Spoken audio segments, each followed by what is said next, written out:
This is the Second Chance at Health podcast. I'm your host, Dr. Brad Hassig. Come join me as we remove confusion from the hottest health topics by discussing the latest research, along with what we've seen with thousands of our patients and amongst our community, family, friends, and people all over the nation and world. Let's dig in. Hey, this is Dr. Brad Hassig with the Second Chance at Health podcast. On today's episode, we are going to be talking about a big one. We're going to talk about diet and nutrition.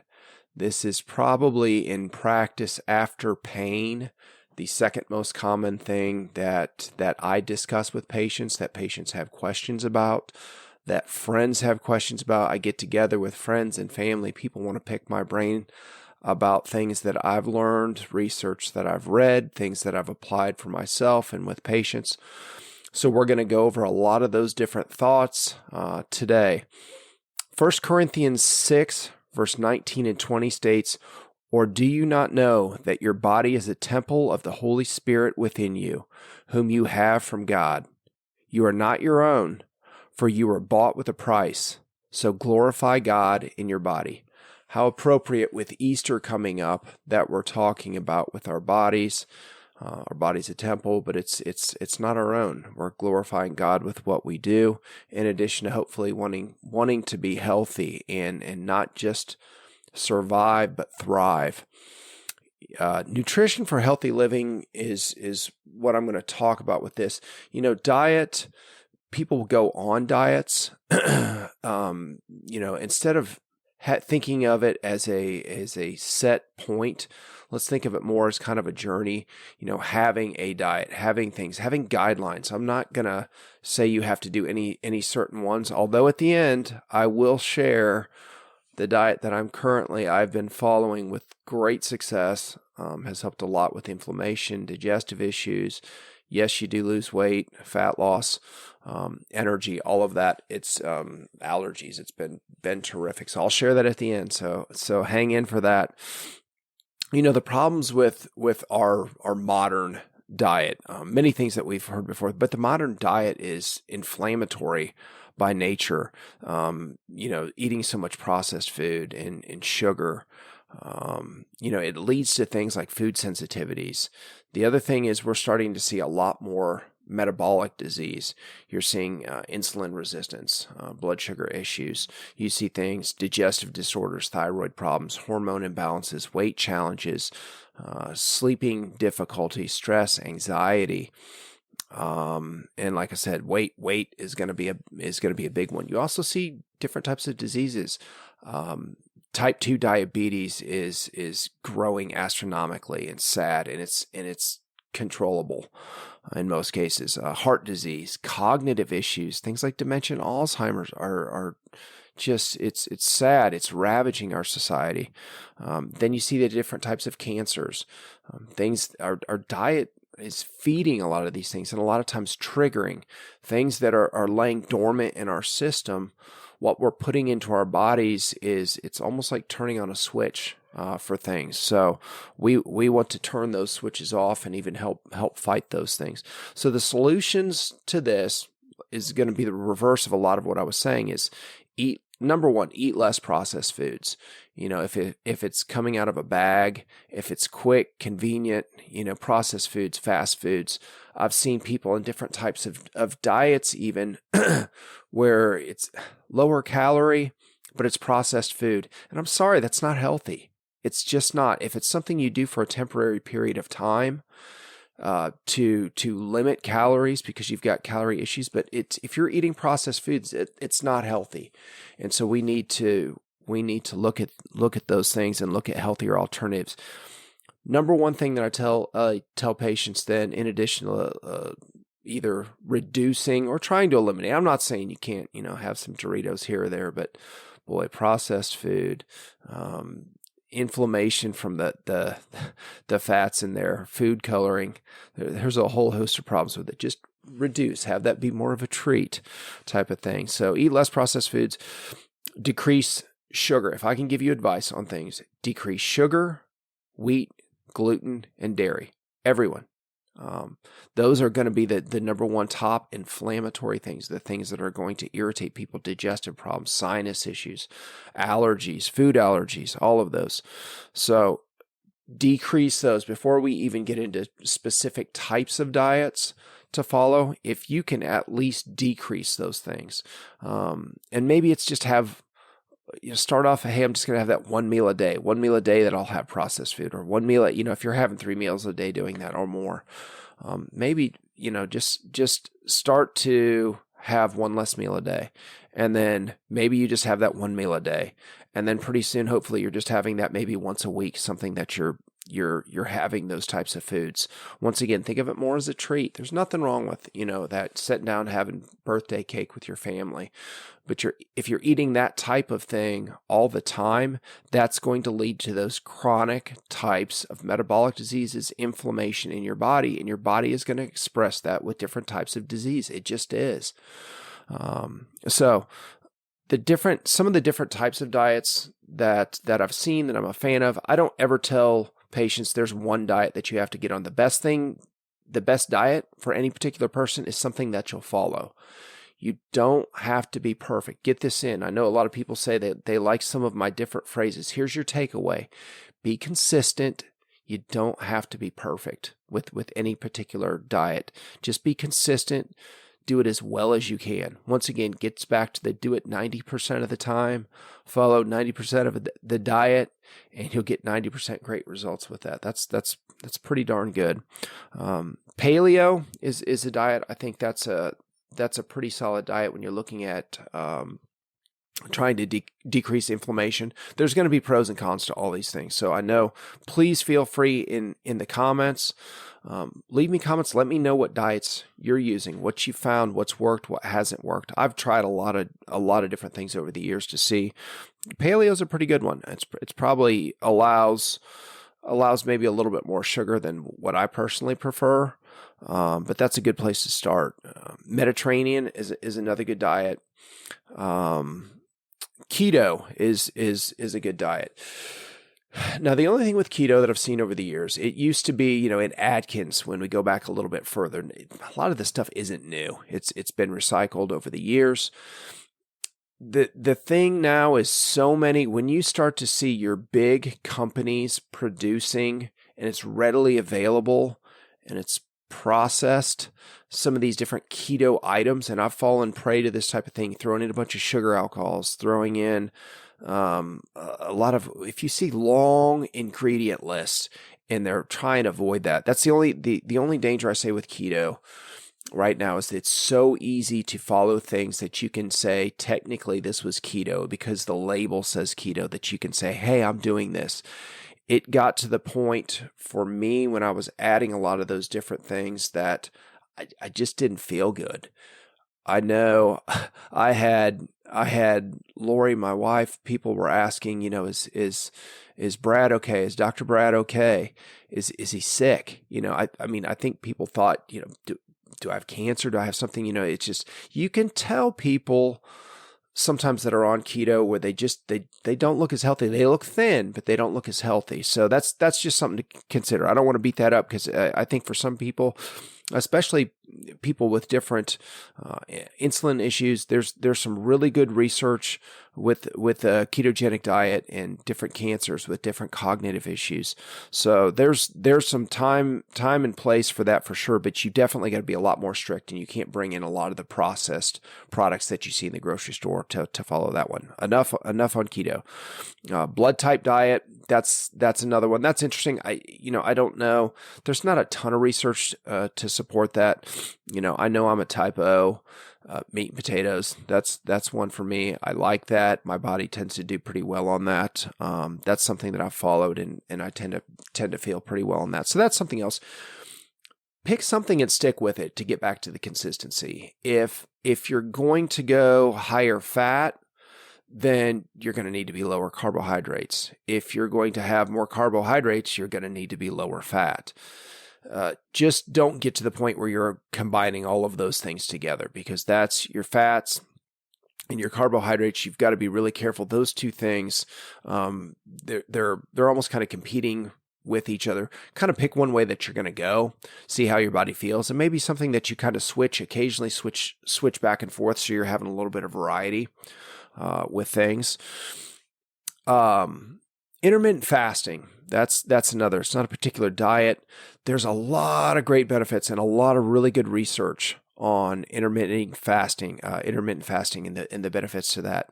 Some of the benefits, weight and fat loss, improved insulin sensitivity. Insulin is going to think of insulin as the key that unlocks the cell to allow energy to get in.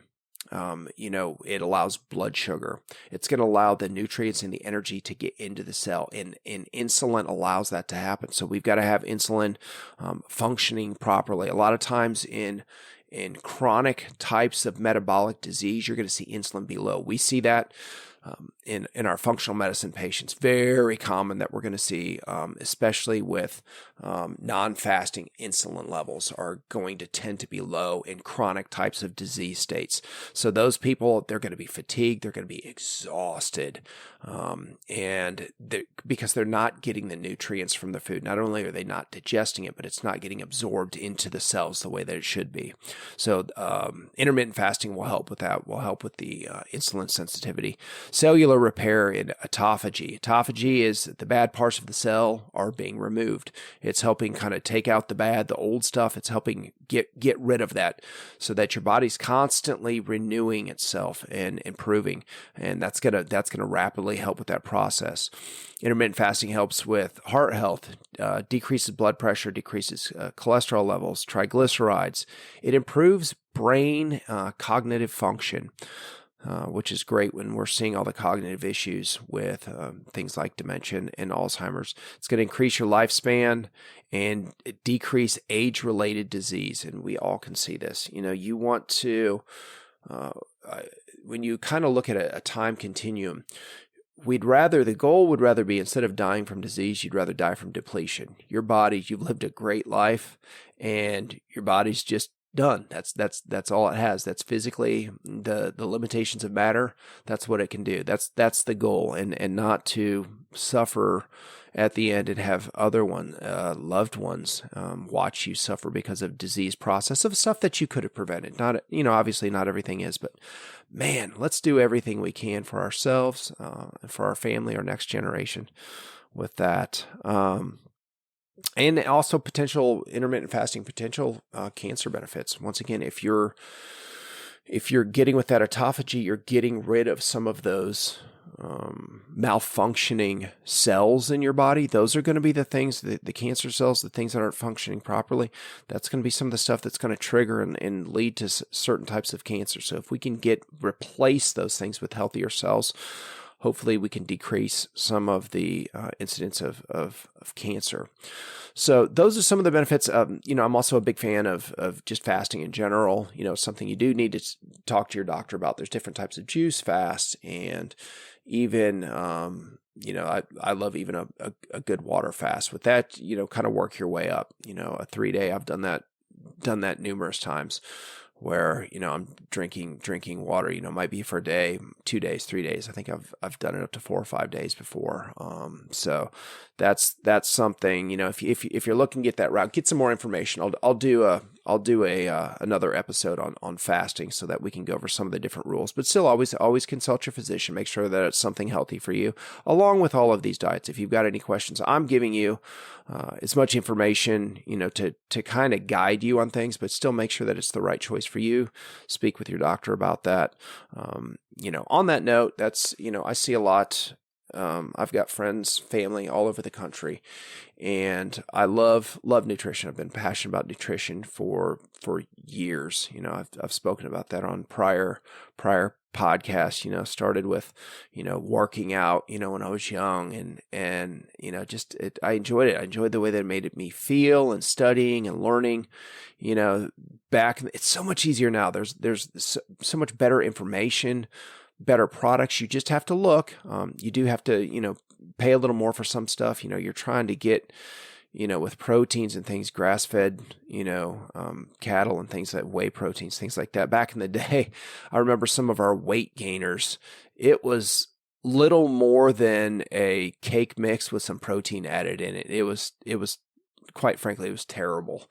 But, it was a learning process, and I guess that's how you gain wisdom by having some things that weren't as great. So, but there's so many different things. One of the things I've learned within the last year that I've kind of been passionate about, and here it is. Here's the current diet that I've been on, is the carnivore diet. Absolutely love it. I love the way that it's made me feel. There's so many benefits to this. Now it does take a lot of discipline. It's simple, but it's definitely not easy. It is great for weight loss for sure. I didn't do it for weight loss. I was doing it more for energy. Digestive stuff was a big one. Just wasn't absorbing things. Got really frustrated. I felt like I was eating a lot of salads, a lot of lean proteins, a lot of vegetables, and with protein, and I felt terrible. And it was frustrating. I thought, I didn't know at that point, how could I eat healthier than what I'm doing? And I know a lot of people that I speak to are in that same boat. They're trying. You're trying so hard, and you think, what can I do? And I'm still suffering. So this is just a thought.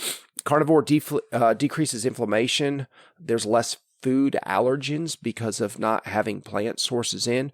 There are a lot of, with vegetables, fruits and vegetables, you got to be careful. There's things that we may not process, and they can be inflammatory to us. So it's the old adage of our vegetables are good for us. Well, sometimes yes, sometimes no. So this is just something to consider. I'm not saying anyone endorsing it, saying you have to do it, but there's a lot of really good research. There's a lot of great podcasts, a lot of information. I love Dr. Ken Berry. He's got some great videos on YouTube that talks about some of the benefits. Jordan Peterson and his daughter Michaela, they've got some great stories helping with things, skin issues, psoriasis, different types of inflammatory conditions. Dr. Anthony Chafee, he's another one that's really good that I enjoy listening to. Tends to be a little bit longer on some of his things, but it's very, very technical, but that one's good. As I mentioned, it helps with inflammation, increases digestion. It's things like IBS and IBD, inflammatory bowel syndrome and disease, thing that's been going on for longer periods of time that have become chronic.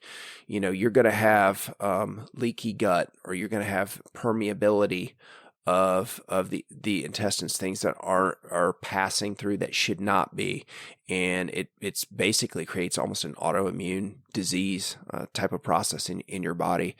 So that really tends to help with that, and it simplifies things by eliminating a lot of the food sensitivities, things that instead of going, what is this that's irritating? I remember having a food sensitivity blood test done, and it was demoralizing to see all the things that I was sensitive to. Pretty much everything I was eating, stuff I'd been eating a lot of. Go figure, avocado, Brussels sprouts, different types of lettuces and things. All the spices I was using that I thought was healthy. Go figure, I had sensitivity from all those things. So if you're looking at doing carnivore and want kind of some guidance with that, the best thing I'm going to give the best, better, and then, sometimes reality, because the cost of meat right now, it can be expensive, not going to lie. Grass-fed meat would be the best thing. In a perfect world, every meal would have grass-fed meat. You need to get a lot of fat. If you could have a grass-fed ribeye for every meal, that would be ideal. But that's not realistic for most of us. It's with inflation, things are really expensive. A lot of fattier types of ground beef, your 80-20, some of them, even higher fat content meat. I'll look for things that are on sale and say, hey, let's try this. If not, with your steaks, making some of those, I put butter on everything. Butter, ghee, I'm using that. And that tends to some of those things. Costco has some fabulous, I think are they Polish Franks, all meat Polish Franks. Once again, try and have less processed, less ingredients that are in there, preservatives, things like that. The more natural it is, the better it's going to be. So, eggs are good. The first couple of weeks, you want to stick more to red meat. And red meat, butter, salt. You got to get a lot of extra salt with that too. People wonder about, it helps with your immune response. Immune system's been so much better. Recovery's better. Sleep's better. I do workouts. It's like you skip leg day for, a couple weeks or something comes up, maybe a couple months, and you're going to be sore. You don't get sore. When you're following a carnivore diet, I'll do workouts and think, man, I'm going to be, I don't get sore. I'd heard, I think it was Dr. Chafee was talking about this, and he said, I can't believe I don't get sore. And I thought, there is no, here he's a world-class rugby player. You don't, if you're following it fairly strictly, and you have heavy, hard workouts, you don't get as sore. You feel a lot better. You recover a lot faster. You sleep a lot better with that. So you can add things, obviously, bacon, the less pork, the less dairy. I found I was losing too much weight. That wasn't really my goal. And so I had to start adding in, it was heavy cream was something. I was trying to get organic. If you can get grass-fed, heavy cream, that's something, spend some money on that if you're going to put it somewhere. I was adding that to coffee, bulletproof coffee, instead of putting the coconut oil in. Once again, that was something, man, I've done the MCT oil, I've done it for years. And that was something that I think potentially could have been inflammatory to me. And so I would add ghee or grass-fed butter, and then some heavy cream just to get more calories. Once I started doing that, weight stabilized, about where I wanted with that, and felt a lot better. So that's just carnivore. That's like I said, that's just something I'm doing right now. I'm not endorsing it. I'm not saying you have to do it. I've given you some other different options, suggestions. Bare minimum, like I said, decrease your processed food, decrease or try and eliminate, as much as you can. Sugar, wheat, gluten, dairy. Those are going to be your biggest things. Maybe take one at a time. You don't have to do all this at once. Just be consistent with this. So I hope that this has given you some different ideas, some different options, some guidance with nutrition, creating a diet, having a diet. Definitely have some cheat meals. I know it's been almost a year that I've been doing carnivore. And over the holidays, absolutely not. I had everything I wanted to have. Even my kids laugh at me for Halloween. I'm pretty good about that. I don't crave sugar. Sugar or alcohol, that's another thing. Anyone struggling with alcohol, once again, that's going to be another episode.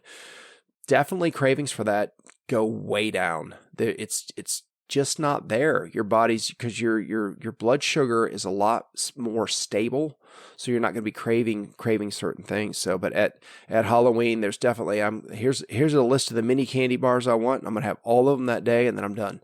So they kind of laugh about that, but I guess it's an all or nothing type of thing. But hey, one day out of the year, I figure that's not too bad. You gotta live a little. So enjoy the times, enjoy food, enjoy with family, with friends. I want you to have that, but we need to be a lot more consistent. We need to put some effort into this. And I think if you'll make some of these changes and be consistent with it, I think you're going to find that you're going to feel better, you're going to look better, you're going to sleep better, you're going to have more energy. You're just going to have a lot more vitality. So let me know what you're doing. Let me know if it works. Please share this with anyone that you think might find this beneficial. And we will have more episodes coming in the future on different health topics. Take care.